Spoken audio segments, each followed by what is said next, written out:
Halo, assalamualaikum warahmatullahi wabarakatuh. Sekarang aku lagi di depan lori. Ini adalah lori Immigration Putrajaya yang ditakuti TKI yang kosong. Bila kalian ditangkap kosong, akan dibawa sama imigrasi ini. Atau operasi dia akan dibawa sama lori imigrasi.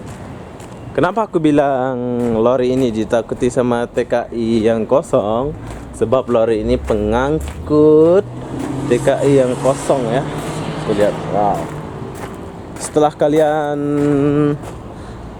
kalian dibawa sama ini, akan dibawa sama bus ini ke Johor. Kalau udah habis Kalau udah habis masa dari kalian ditangkap dan dipenjara. Tapi cantik-cantik lah. Bagus-bagus ini. Migration. Inilah dia. Saya pun pernah merasakan naik ini.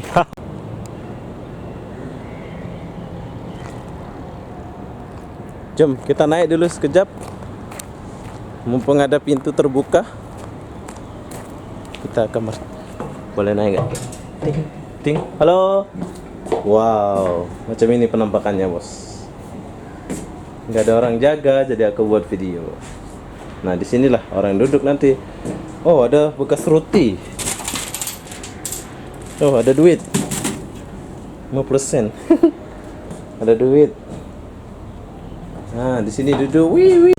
Itulah sekilas info dari lori. Ini adalah lori yang ditakuti TKI kosong. Kenapa aku bilang gitu? Sebab lori ini kalau lagi operasi dia akan bawa lori ini dan bus itu. Jadi apa-apa benda, saya akhiri video ini sampai di sini. Assalamualaikum warahmatullahi wabarakatuh. Bye bye.